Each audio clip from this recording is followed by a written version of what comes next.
Далее на телеканале Якутия-24 мы вместе с коллегами расскажем о новостях экономики, спорта, чрезвычайных происшествиях и других событиях. И начнем с актуального курса валют. Доллар сейчас на отметке 71 рубль и 47 копеек. Евро стоит 81 рубль и 2 копейки. Самую выгодную покупку американской валюты в Якутске сегодня предлагает Восточный банк за 71 рубль 50 копеек, а продает банк АТБ за 73 рубля и 70 копеек. Что касается обмена евро, выгодный курс предлагает Восточный банк. Покупает за 81 рубль ровно, а продает за 82 рубля и 95 копеек. Президент России Владимир Путин выразил уверенность в том, что Россия пройдет турбулентный период достойно и спокойно. Об этом он заявил на встрече с инвесторами в Новоогарево, где обсуждалась текущая экономическая ситуация в стране. Путин отметил, что правительство России и Центробанк имеют инструменты для сохранения стабильности на фоне макроэкономической неустойчивости. Задача правительства и Центрального банка – сделать так, чтобы всякие негативные явления, связанные с этими процессами, были минимизированы, чтобы граждане России не почувствовали на себе никаких негативных явлений с этим связанных, сказал президент. Помимо этого, Путин подчеркнул необходимость перевода российской экономики на инновационные рельсы путем инвестирования средств в сферу высоких технологий, что будет работать на изменение структуры экономики России. Я бы отметил особенность, которая чрезвычайно важна для нас сегодня, а именно то, что вы вкладываете средства в высокотехнологичные сферы. И это чрезвычайно важно, имея в виду те стратегические цели, которые страна перед собой ставит с точки зрения перевода всей нашей экономики на инновационные рельсы, на изменение структуры нашей экономики. Ну, а мы со своей стороны будем делать все для того, чтобы создать для вас соответствующие условия, создать условия для вашей работы, гарантировать эти вложения, гарантировать капиталовложения, инвестиции, обеспечить их безопасность и минимизировать различного рода риски, связанные в том числе с деятельностью административных и правоохранительных структур. В свою очередь, премьер-министр России Михаил Мишустин согласился с главой государства и добавил, что необходимо сформировать российский рынок для инвестирования. Считаю, что очень важно именно сейчас создать в России те условия для инвестиций, которые необходимы для работы венчурных фондов и вот таких инвесторов, и сформировать также российский рынок для инвестирования. Очень важно, что на заседании правительства мы как раз рассмотрим законопроект о защите и поощрении капиталовложений, который гарантирует безопасность инвестиций в России. В заключение участники встречи обсудили расширение инициативы обеспечения новобранцев в армии исследовательскими и инженерными лабораториями, включая территории Дальнего Востока, Сибири и европейской части России. Тем временем ведущие банки страны продолжают снижать процентные ставки на ипотечные продукты. Напомним, буквально 3-4 года тому назад средняя ставка по ипотеке составляла 11-12% годовых. Сейчас средняя ставка составляет 9%. Многие ведущие банки страны начали предлагать свои программы рефинансирования. Что такое рефинансирование ипотеки и какие документы нужны для этого, расскажет Дмитрий Тымыров. Дима, здравствуй, тебе слово. Коллеги, здравствуйте. Рефинансирование – это, по сути, перекредитование, но уже на более выгодных условиях. Конечно, это потребует определенных усилий в подготовке пакета документов. Для начала вам необходимо узнать, в каком банке более выгодный курс процентной ставки по рефинансированию ипотеки. На сегодня столичные банки предлагают для рефинансирования ипотеки процентную ставку от 7 до 9% годовых. Чтобы сделать перекредитование, у вас должно быть минимум 6 оплат по предыдущей ипотеке, доход, соответственно. Допустим, если мама брала ипотеку, находясь в декрете, она сейчас не сможет, к сожалению, перекредитоваться, пока обратно не выйдет на работу. Но если это семья, хотя бы один человек работающий, то, в принципе, это возможно. После того, как вы решились на рефинансирование, необходимо собрать пакет документов, который стандартный практически для всех банков.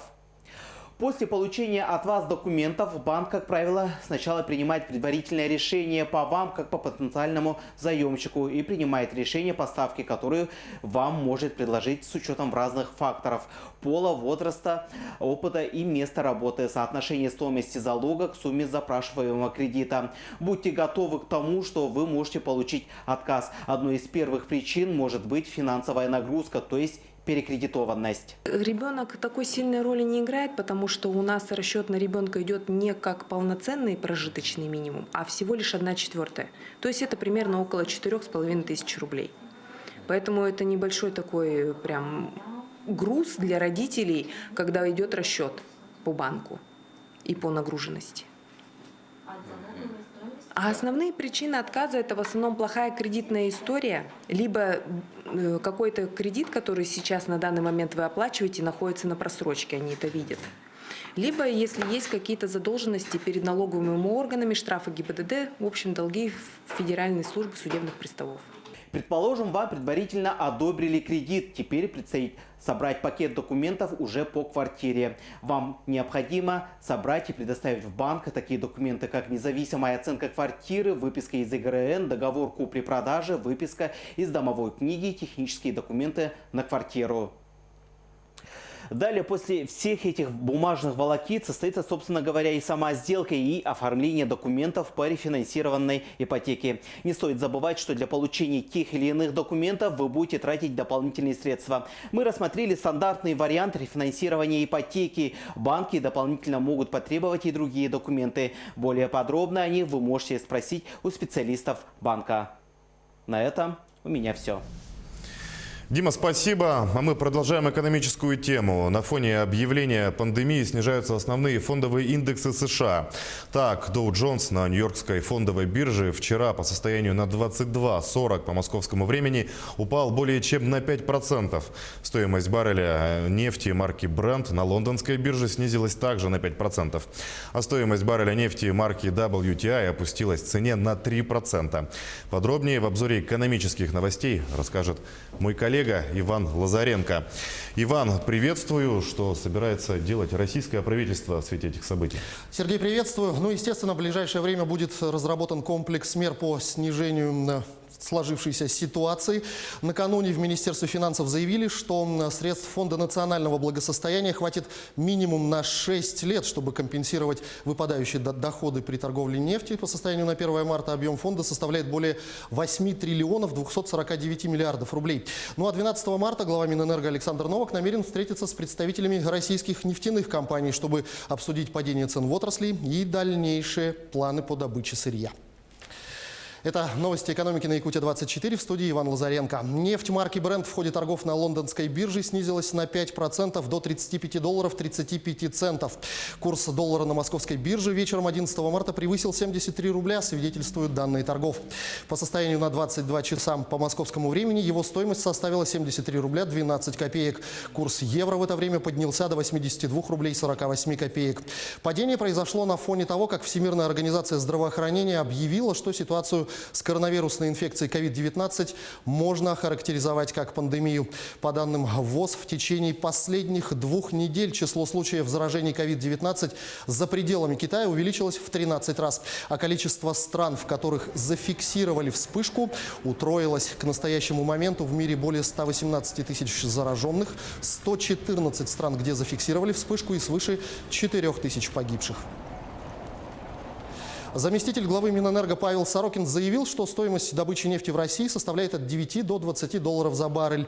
Именно такие расходы несут на операционные и капитальные затраты компании в зависимости от конкретного проекта.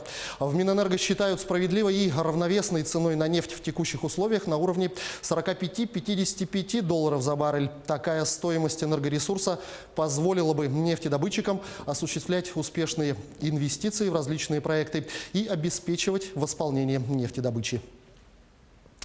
Госдума рассмотрит в первом чтении пакет законопроектов, предусматривающий преференции и льготы для инвесторов, которые планируют реализовать на арктических территориях новые проекты. Согласно нормам, зафиксированным в пакете законопроектов, любой зарегистрированный в Арктике предприниматель, который готов реализовать новые инвестпроекты, вложить не менее 10 миллионов рублей, сможет получить статус резидента, что предполагает ряд налоговых льгот и неналоговых преференций. Среди них, например, снижение до 5% ставки налога на добычу полезных ископаемых сроком на 15 лет для проектов добычи нефти на шельфе и нулевая ставка налога на прибыль в течение 10 лет. Ну а правительство под председательством Михаила Мишустина в ближайшее время рассмотрит законопроект о защите и поощрении капиталовложений, который Госдума приняла в декабре прошлого года. Законопроект предусматривает два инвестиционных режима – общий и проектный. Общий инвестиционный режим предполагает трехлетнюю отсрочку вступлений в силу любых норм, ухудшающих условия инвестиционной деятельности. А проектный режим ориентирован на крупные инвестпроекты и гарантирует неизменность налоговых условий, например, по налогу на прибыль, имущество, транспортному и земельному налогам, срокам уплаты и порядку возмещения НДС. И все это на срок от 6 до 20 лет. А также на 3 года фиксирует условия техрегулирования, лицензирования, землепользования и застройки территорий. Ну а сертификат на материнский капитал будет оформляться автоматически с 15 апреля. Как отметил глава Минтруда России Антон Котяков, выдача маткапитала станет первой в России социальной госуслугой, которая будет предоставляться гражданину без его непосредственного участия. После рождения данные ребенка поступят в пенсионный фонд из единого реестра записей актов гражданского состояния. После этого в фонде проверят, есть ли ограничения, которые могут препятствовать выплате. Если их нет, то сертификат будет оформлен, а информацию о нем направят владельцу. Если женщина зарегистрирована на портале госуслуг, то в личный кабинет ей придет соответствующее уведомление. Также оповещение придет на номер телефона, который указан на портале. Отмечается, что с учетом прогноза рождаемости в 2020 году право на маткапитал приобретут 1 миллион 100 тысяч родителей. Ну а в Роструде напомнили россиянам о предстоящих длинных выходных в мае. Жителей страны ждет одна из самых коротких рабочих недель в году. Всего 3 дня. А к обычным выходным прибавятся праздничные дни. Праздновать День весны и труда граждане будут 5 дней с 1 по 5 мая включительно. Через 3 рабочих дня снова будут длинные выходные. По случаю празднования Дня Победы россияне будут отдыхать с 9 по 11 мая. Праздничные дни, предпраздничные дни 30 апреля и 8 мая, несмотря на то, что являются рабочими, должны быть сокращены на 1 час. К этому часу у меня все. Оставайтесь в курсе экономических событий на Якутия-24. Сергей, ну а я передаю слово тебе. Как будут развиваться события в мире экономики и финансов, расскажем в следующих выпусках. Иван, спасибо. Мы продолжаем нашу программу и переходим к мировым новостям.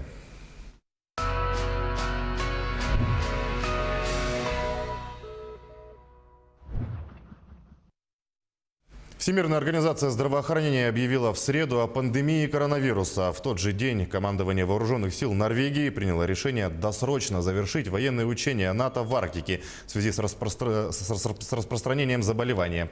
На прошлой неделе был инфицирован 1 военнослужащий, рассказывает Сергей Берец. В среду, когда ВОЗ объявила о пандемии коронавируса, Норвегия остановила учение НАТО Cold Response 2020. 2 события совпали по времени. Маневры, в которых принимали участие 14 тысяч солдат и офицеров из 10 стран, проходили неподалеку от границы с Россией. Они начались 2 марта и должны были завершиться 18-го. На четверг планировалась наиболее интенсивная часть учений. На пресс-конференции по случаю их досрочного окончания генерал Руне Якобсен заявил, что командование Альянса намерено сохранить способность войск действовать эффективно. В Норвегии зафиксированы 227 случаев заражения коронавирусом. По данным Института здравоохранения страны, распространение заболевания уже не связано с поездками за рубеж. На прошлой неделе коронавирус был диагностирован у солдата, участвовавшего в маневрах. Он помещен в карантин. Глава ВОЗ Тедрос Адханом Гебрейесус на брифинге в Женеве официально назвал сложившуюся в мире ситуацию с вирусом COVID-19 пандемией. and we're deeply concerned. Мы глубоко обеспокоены внушающим тревогу уровнем распространения инфекции. Поэтому мы пришли к выводу, что COVID-19 может быть охарактеризован как пандемия. Это не тот термин, который можно использовать легкомысленно. Бездумное употребление может привести к необоснованным страхам и неоправданному выводу, что борьба проиграна. Общее число заболевших в более чем 100 странах превысило 120 тысяч человек. Умерли 4383. До 70% населения Германии могут заразиться коронавирусом, заявила канцлер страны Ангела Меркель на пресс-конференции в Берлине. Сейчас нет ни вакцины, ни терапии, позволяющей предотвратить инфицирование. Так что, по данным экспертов, если ситуация не изменится, то примерно 60-70% населения могут заразиться коронавирусом, сообщила Меркель. В этой связи канцлер подчеркнула необходимость активно работать над вакциной и методами терапии. Кроме того, канцлер призвала Евросоюз к скоординированному подходу и поддержке экономики, пострадавшей от коронавируса. Нашей солидарности, нашему здоровью, нашим сердцам предстоит пройти через испытания, и я надеюсь, мы с ними справимся, заключила глава Германии. Мы должны понимать, что вирус уже здесь, и у населения нет иммунитета к этому типу вируса. Мы находимся в ситуации, когда многого не знаем, но информацию, которая нам доступна, мы должны воспринимать всерьез. Нам нужно предпринять все необходимые условия, ввести необходимые меры. Это относится к правительству Германии, ко всем политикам, но и ко всем гражданам страны, ко всем 83 миллионам, живущим в нашей стране. Главное – защищать пожилых людей, находящихся в зоне риска, людей, наиболее подверженных коронавирусу. К другим темам. Щупальца осьминога вдохновили инженеров из Гарварда на создание гибкого робота-манипулятора с присосками. Устройство способно захватывать и перемещать предметы практически любой формы. Подробности далее.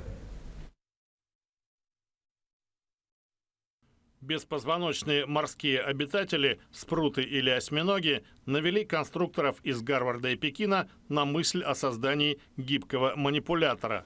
Как и щупальца головоногих моллюсков, робот оснащен мощными присосками. Благодаря им эластичное устройство может обвивать и захватывать самые разнообразные предметы – листы прозрачной пленки, алюминиевые банки и стеклянные пробирки, яблоки, орехи и даже ловить крабов. По словам одного из разработчиков устройства, Агеста Домеля, попытки создавать похожие бионические механизмы предпринимались и раньше. Они имитировали либо действие присосок, либо движение щупалец. Манипулятор Tentacle Gripper, выпущенный фирмой Festo, совмещает обе функции. Наблюдение за осьминогами и построение алгоритмов их движений позволили воспроизвести способности животных в искусственном изделии. Хотя строение рукотворных присосок гораздо проще, чем у биологического прототипа, они справляются едва ли не с любым объектом. Манипулятор управляется с помощью двух клапанов. Один подает сжатый воздух для сгибания щупальцев, другой создает вакуум в присосках. Благодаря переменам давления конечность захватывает предмет, перемещает его и отпускает. Как полагают разработчики, искусственные щупальца – это не только перспективное направление мягкой робототехники, но и средство, позволяющее лучше понять реальных осьминогов. Земляные черви – это дешево, полезно и практично. Так считают латвийские ученые, которые экспериментируют с использованием этих животных в пищевой промышленности, рассказывает Роман Чуриков. При слове «десерт» вы наверняка представите себе пирожное, шоколадку или какой-нибудь тортик. Ну или, если вы стараетесь вести здоровый образ жизни, яблочко или банан. Между тем, то, что вы видите сейчас, важнейший ингредиент сладостей будущего. Земляные черви. Выглядят не очень аппетитно. Но с этим утверждением готовы поспорить Илга Гидровица, исследователь из Латвийского сельскохозяйственного университета. Ведь у нее из таких же червяков получаются довольно привлекательные на вид леденцы. Этот рецепт не так безумен, как вам может показаться на первый взгляд. Илге он пришел в голову, когда она задалась вопросом, как сделать современную пищу более полезной и питательной, но при этом дешевой и экологически чистой. Если мы посмотрим на питательные свойства, земляные черви богаты протеином. Одна свежая особь эквивалентна по питательности такому же по объему более привычного нам мяса. а в сушеных червяках протеина в 3 раза больше, чем в плоти животных. Илга уверена, эта информация открывает широкий простор для использования этих созданий в пищу. Обитают они везде, кроме Антарктиды, способны к регенерации. Разведение их совсем недорого и оставляет почти нулевой углеродный след. Правда, про их вкус она говорит неохотно. Леденцы с червями – это только первый шаг. Латвийские ученые уже экспериментируют с другими продуктами. Например, этих животных можно добавлять в муку. Рецептов огромное количество и очень разных. Лично меня больше всего интересует использование высушенных червей мелкого помола. Все технологии уже есть. На 90% процедура такая же, как при изготовлении привычной нам муки. Я уже экспериментировала с хлебом и макаронами, добавляла червей в маффины, и результат был очень хорошим. К сожалению, а может быть и к счастью, в ближайшее время результаты изысканий Илги и ее коллег на прилавках европейских магазинов не будет. Правила ЕС по использованию нетрадиционных пищевых продуктов крайне строгие, и получить сертификацию очень сложно. Но латвийские ученые не сдаются. «Посмотрим, время покажет», — говорит Илга о появлении ее конфет и булочек на кухонных столах.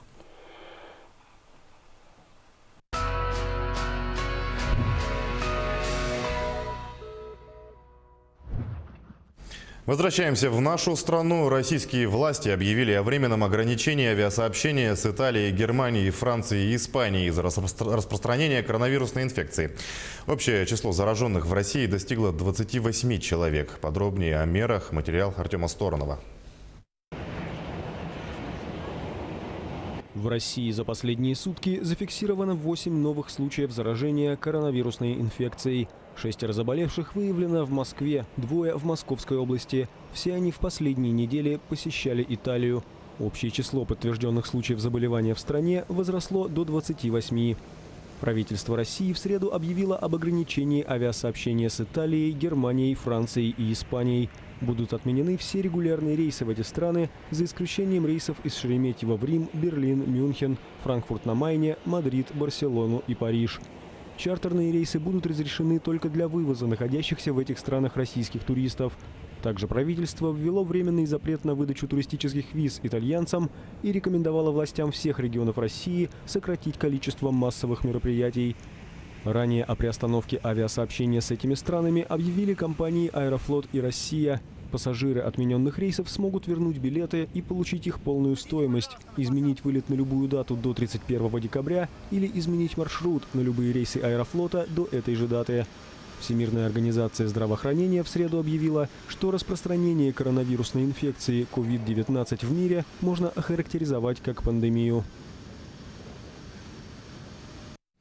Игры в кругу, совместные занятия продуктивными видами деятельности. Республиканский центр психолого-медико-социального сопровождения приглашает детей до 3 лет на бесплатные занятия. А предварительную диагностику нарушений в развитии у детей можно пройти на сайте центра. Тему продолжит Сарглана Федорова. Двухлетняя Лилиана с удовольствием посещает развивающие занятия в Центре медико-социального сопровождения. Проходит социализацию, готовится пойти в садик. До этого ходили еще с сыном, ему сейчас 5 лет. Они получили большой вклад в развитие, реально. Видно то, что уже дети хорошо, сын хорошо пошел в садик, без никаких там... вообще ему очень нравится сюда ходить. От диагностики до сопровождения. Специалисты центра уже на протяжении четверти века занимаются ранней диагностикой детей с нарушениями речи, зрения, опорно-двигательного аппарата. Для них индивидуальные и групповые развивающие занятия. Специалисты проводят диагностику нервно-психического развития детей с помощью таких, казалось бы, простых игрушек. И они определяют активную речь, понимание речи, сенсорное развитие, движение и навыки. Детей набирают каждые полгода. С учетом возрастных и индивидуальных особенностей ребенка формируют группы, где вместе с малышами занимаются и родители. Программа групповой коррекции включает игры в кругу, совместные занятия продуктивными видами деятельности, такими как лепка, конструирование, аппликация. Логоритмика, есть физкультурные занятия. Я, например, немножко веду ЛФК, занимаюсь, чтобы дети не сидели долго. Они все-таки маленькие, и за это в течение часа уже они не могут на одном месте сидеть.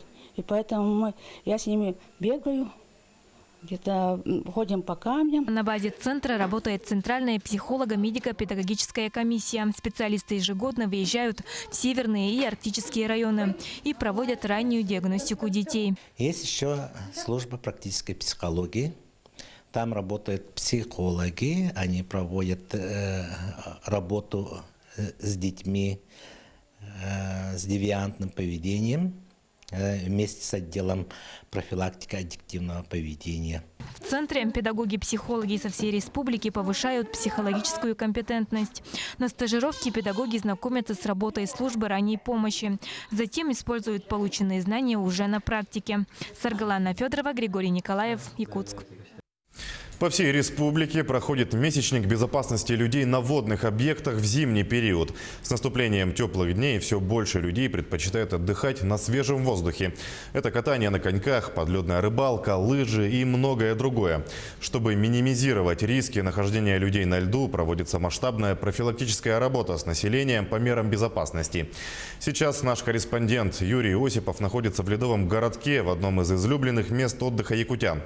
Юра, приветствую. Ждем от тебя подробностей.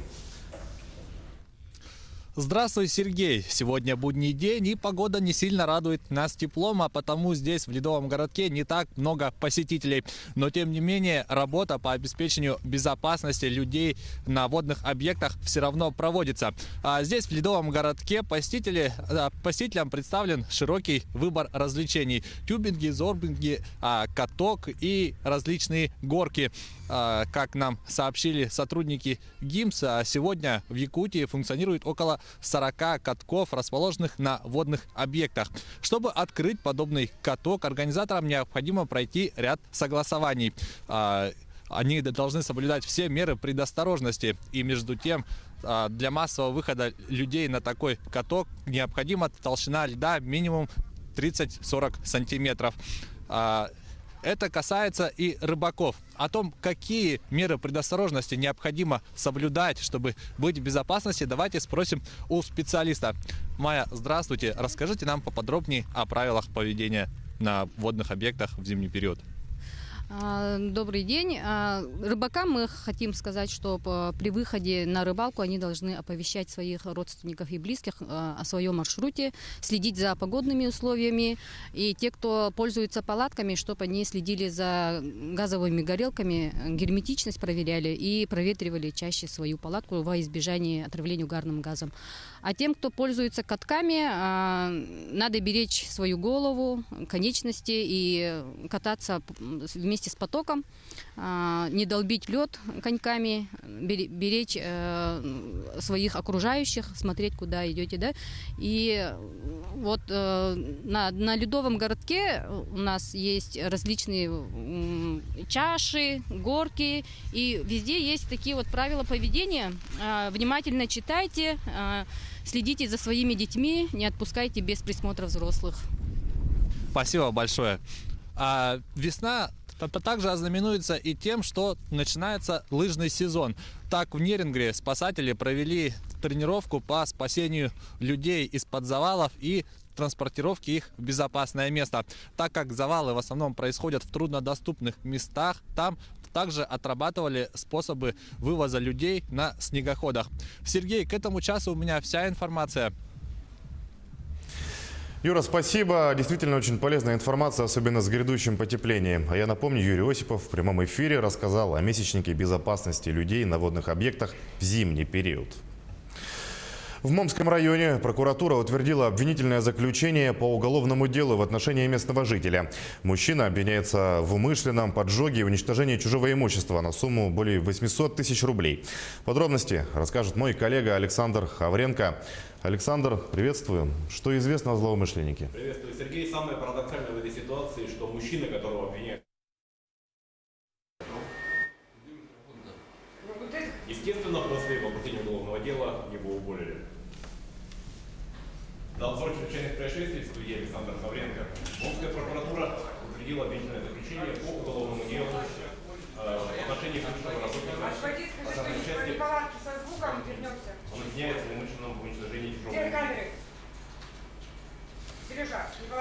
Но у нас, к сожалению, неполадки со звуком. Александр, с новостями о чрезвычайных происшествиях мы вернемся немного позже.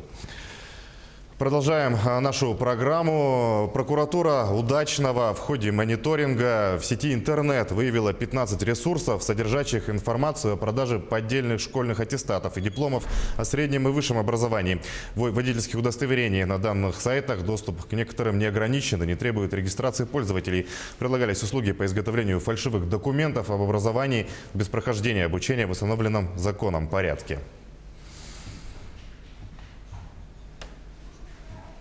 Студенты решают насущные задачи производственной отрасли. В Северо-Восточном федеральном университете стартовал отборочный этап инженерного чемпионата «Кейзын». Более 100 студентов представят свои проекты в сферах топливно-энергетической и минерально-сырьевой промышленности. Командам предстоит защищать технологические решения для геологоразведки, горного и нефтегазового дел и электроэнергетики. Проекты разработали всего за 7 дней. Оценку их идеям дадут эксперты, в числе которых и представители компаний. Победители отборочного этапа получат возможность в мае принять участие на финальном этапе и побороться за звание чемпиона в Москве. Проблема загазованности карьеров. Загазованный воздух, то есть с помощью аэростатов перемещается на верхние горизонты, где рассеивается, и также наполняется свежим воздухом и спускается на нижние горизонты. Таким образом обеспечивается проветривание. Это было интересно. Мы столкнулись с реальной проблемой на реальном карьере, и было довольно-таки интересно разрабатывать какие-то способы решения. Чемпионат мира по фигурному катанию 2020 года в Монреале отменен по причине эпидемии коронавируса.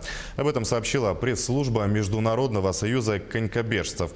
Подробнее об этом расскажет Полина Долинская в рубрике «Новости спорта». Полина, приветствую. Ждем от тебя подробностей. Приветствую тебя, Сергей. Монреаль в 2017 году получил право провести чемпионат мира 2020. Турнир должен был пройти с 18 по 22 марта. До этого город был хозяином турнира в 1932 году. Ранее по той же причине распространения коронавируса в Канаде был отменен женский чемпионат мира по хоккею, который должен был проходить с 31 мая по 10 апреля. Это новости спорта на Якутия-24, в студии Полина Долинская. Испанский «Атлетико» в гостях в дополнительное время обыграл английский «Ливерпуль» в ответном матче 1/8 финала футбольной лиги чемпионов. Результат встречи — счет 3-2. В составе «Ливерпуля» голы забили Джорджиньо Вейндум и Роберто Фирмино. У «Атлетико» отличился Маркос Льоренте и Альваро Мората. Льоренте стал вторым игроком в истории «Атлетики», который забил 2 гола в матче Лиги чемпионов. Счет по сумме 2 матчей стал 4-2 в пользу «Атлетико», благодаря чему испанская команда вышла в четвертьфинал. Соперник клуба из Мадрида в следующей стадии определится позднее по итогам жеребьевки. Ранее в четвертьфинал турнира вышла итальянская «Аталанта», французский «Пари Сен-Жермен» и германский «Лейпциг», обыгравший финалиста прошлого сезона английский «Тоттенхэм». В еще одном матче игрового дня французский «Пари Сен-Жермен» дома со счетом 2-0 обыграл германскую «Боруссию» в ответном матче 1/8 финала футбольной лиги чемпионов. Первый матч завершился со счетом 2-1 в пользу «Боруссии». Забитыми мячами в матче отметились Неймар и Хуан Бернат. На 89-й минуте прямую красную карточку получил полузащитник «Боруссии» Эмре Джан. Неймар принял участие в 38 голах в 28 домашних играх в Лиге чемпионов, забив 26 мячей и отдав 12 результативных передач. 20 матчей бразилец провел за ПСЖ, еще 8 в составе испанской «Барселоны». Пари Сен-Жермен забил на протяжении 32 матчей в Лиге чемпионов подряд. Это является второй по продолжительности серии в истории турнира. За это время парижане отличились 85 раз. Первые матчи следующей стадии пройдут 7 и 8 апреля. Ответные встречи состоятся 14 и 15 апреля. А в перенесенной встрече 18-го тура Тинькофф российской премьер-лиги Сочи обыграл Оренбург. Встреча завершилась со счетом 5-1. В составе Сочи голы забили Александр Кокорин, Андрей Мостовой и Кристиан Набуа. У Оренбурга отличился Джоэль Фамилье. На 24-й минуте мяч в свои ворота отправил защитник гостей Тимур Аюпов. В турнирной таблице чемпионата России Сочи поднялся с последнего 16-го места на 14-го, набрав в 21 матче 21 балл. Оренбург, имея в активе 23 очка, идет 11-м. В 22-м туре Сочи примет 15 марта Краснодар. Оренбург днем ранее сыграет дома со «Спартаком». Российский Кузбасс победил в гостях польский клуб «Закса» в ответном четвертьфинальном матче Лиги чемпионов по волейболу. В связи с распространением коронавируса матч прошел без зрителей. Встреча завершилась со счетом 3-1. Первый матч команды завершился победой польского клуба со счетом 3-2. В полуфинале кемеровчане встретятся с победителем встречи между волейбольными клубами «Факел» и «Перуджа». Кузбасс является действующим чемпионом России и впервые принимает участие в Лиге чемпионов. Чемпионом прошлогоднего розыгрыша турнира стал польский Кучины Лубы, обыгравший в финале «Зенит» со счетом 3-1. Российская шахматистка Александра Горячкина черными фигурами сыграла в ничью с француженкой Марией Себак в 9-м туре 3-го этапа Гран-при Международной шахматной федерации в швейцарской Лозанне. Россиянка Александра Костенюк черными фигурами была сильнее Пии Крамплинг из Швеции. Грузинка Нана Дзагнидзе черными переиграла обладательницу мировой шахматной короны китаянку Цзюй Вэньцзюн. Партии Харика Драновали, Алина Кашлинская, Анна Музычук, Антуанетта Стефанова, Мария Музычук, Жансай Абдумалик завершились ничью. После 9 туров единоличным лидером стала Дзагнидзе, в активе которой 6 очков. Следом идет Горячкина, за ними идут Кашлинская, Абдумалик, Анна и Мария Музычук, Драновали, Крамплинг, Цзюй Вэньцзюн, Стефанова, Себак и Костенюк. Партия 9-го тура пройдет 12 марта. Этап Гран-при в Лозанне завершится 14 числа. Последний этап серии пройдет на Сардинии со 2 по 15 мая. Две дисциплины на выбор – классический жим или троеборье. В Мирном прошел открытый Кубок Республики по пауэрлифтингу. В соревнованиях приняли участие 30 спортсменов из города Якутска и представителей Мирнинского района. Соревнования отборочные. Лучшие спортсмены выступят на региональных и всероссийских турнирах. По итогам состязаний 4 спортсменов получили звание кандидатов в мастера спорта. От этого спорта я вообще получаю просто удовольствие. Для себя как бы занимаюсь, а так прихожу на соревнования, проверить свои силы. Да и вообще просто с детства мне нравится тяжести поднимать. Не знаю, с детства таскаю тяжести разные. В целом нужно, не именно даже силовые виды спорта, а вообще в целом спорт нужен, конечно, особенно сейчас, нынешней молодежи. Парни приехали за нормативами, за выполнением норматива. Это 3-й, 2-й, 1-й разряд, юношеский разряд, взрослый разряд и кандидат в мастера спорта. А на следующий год будет мастерский турнир, присвоение до мастера спорта уже. На этом у меня все. Будьте в курсе событий спорта на Якутия-24. Сергей, передаю тебе слово. Полина, спасибо. А мы продолжаем нашу программу и идем далее. В Якутск с гастролями приехал Чукотско-эскимосский государственный ансамбль «Эргерон». Концерты пройдут с 12 по 16 марта по всей республике. В настоящее время это один из лучших этнических ансамблей всего Дальнего Востока. Саргалан Неустроева расскажет подробнее. Она находится с нами на прямой связи. Саргы, приветствую. Тебе слово. Приветствую, Сергей. Ну и сразу интересный факт. Преобладающее количество артистов ансамбля по национальности чукчи. Есть эскимосы, все они коренные представители малых народностей. Это значит, что во время спектакля можно будет увидеть настоящий синтез двух этих культур. Сам ансамбль существует с 1968 года. 2 года назад он отпраздновал свое 50-летие. Среди коллектива артистов есть и именитые настоящие звезды. В частности, это заслуженный артист Российской Федерации Василий Кевкей. В спектакле он исполнит песню собственного сочинения «Чукотка». И перед началом репетиции нам удалось поговорить с режиссером-постановщиком спектакля. И вот что он нам рассказал. Основной мотив постановки – это знакомство с нашей Чукоткой. В прошлом году мы приезжали к вам сюда в год театра посвященный. Мы говорили о чукотско-эскимосских танцах. А сегодня мы расскажем вашему зрителю о том, что такое Чукотка. Какое разделение, кто там живет, чем занимается, опять же, какие танцы. Допустим, многие люди считают, что мы живем в Чумах, а на самом деле мы живем в Ярангах. И об этом все много-много другом расскажем вам, вашему зрителю. Спектакль у нас будет ровно 1:20. У нас будут 4 ведущих, это дедушка и 3 внучки, которые будут в течение всей театрализованной постановки, они будут рассказывать зрителю о том, что будет происходить на сцене, какие движения, быт, нравы, традиции, культура, язык. Все это будет рассказывать вам наши ведущие. Также в качестве реквизитов артисты используют национальные предметы обихода. Это ярар, всем он известен под словом бубен. Также ваны ярар, это в переводе с чукотского губной бубен, по-нашему хамус, и яранга, национальное жилище чукчи. Одежду для артистов шьют на заказ по подобию национальной одежды, но с некоторыми изменениями в стилистическом плане, чтобы было удобно в ней танцевать и совершать какие-либо активные действия. Ну и всех сегодня приглашаем на этот замечательный спектакль, чтобы насладиться культурой настоящего северного народа. У меня на этом все. Сергей. Саргы, спасибо. Будем ждать выступлений. А я напомню, Саргалана Неустроева в прямом эфире рассказала о гастролях Чукотско-эскимосского государственного ансамбля «Эргерон» в Якутии. Ну а далее мы переходим к рубрике «Чрезвычайные происшествия». Я передаю слово Александру Хавренко. Прокуратура Момского района утвердила обвинительное заключение по уголовному делу в отношении бывшего работника пожарной части. Он обвиняется в умышленном уничтожении чужого имущества путем поджога.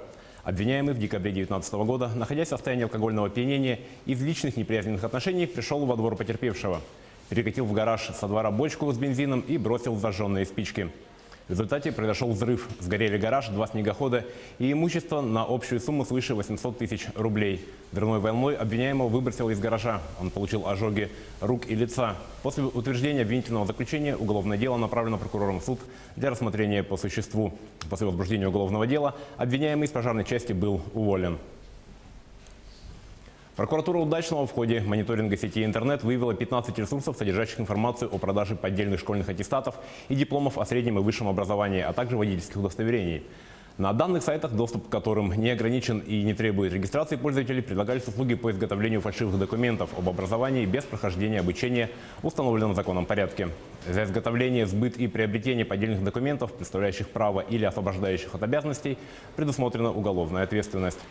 Учитывая, что размещенная на страницах информация может побудить граждан к противоправным действиям, прокуратура Удачного направила в суд административные исковые заявления о признании указанной информации запрещенной к распространению на территории Российской Федерации и об ограничении доступа к ним. Суд рассмотрел и удовлетворил требования прокуратуры в полном объеме.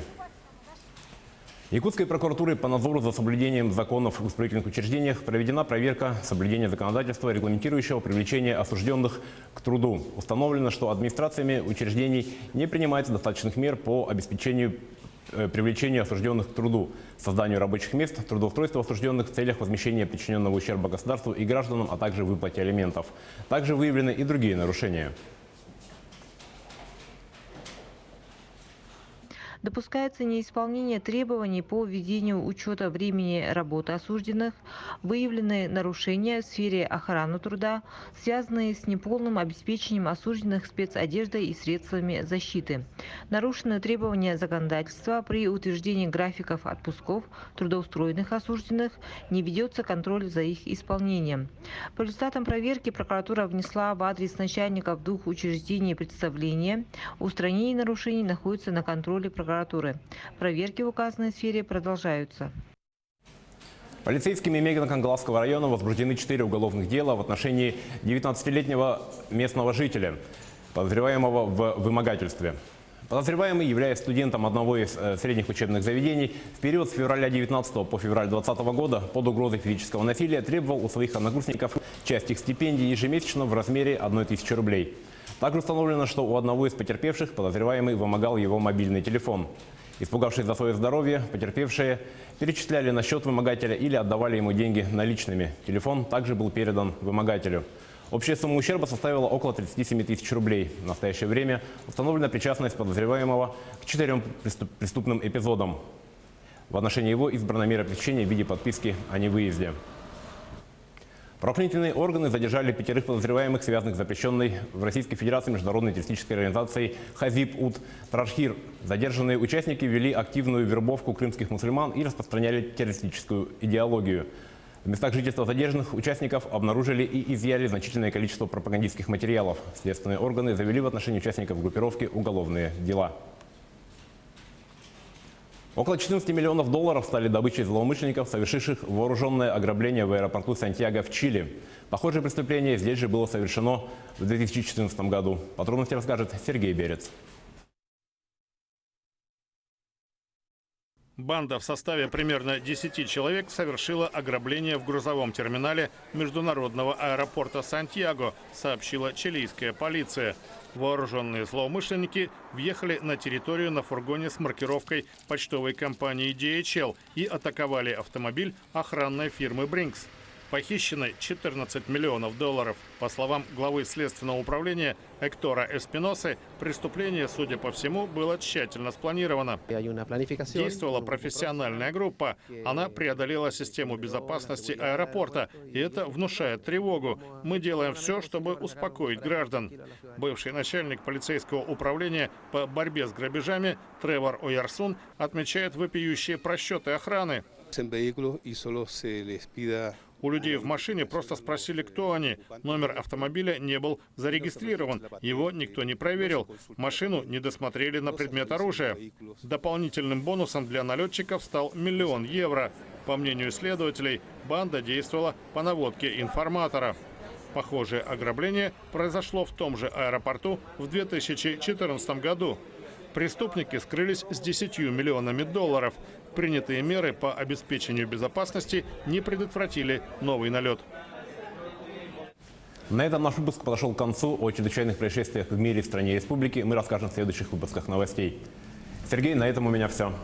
Александр, спасибо. И в завершении коротко о среднесуточной погоде в крупных городах Якутии. В Алдане переменная облачность, минус 23, возможен небольшой снег, ветер юго-западный, слабый, 1 метр в секунду. В Ленске, так же как и в Алдане, в городе минус 23. В основном солнечно, ветер 2 метра в секунду. Также минус 23 градуса и в столице Алмазного края. Чаще солнечно, ветер юго-западный 2 метра в секунду. Днем возможен небольшой снег. В Нерюнгри холоднее, минус 24 по Цельсию, переменная облачность и слабый северо-западный ветер 1 метр в секунду. И морозно в Якутске, в городе минус 28, ветер западный 6 метров в секунду, солнечное, атмосферное давление 767 миллиметров ртутного столба. Мы следим за развитием событий, оставайтесь на Якутии 24.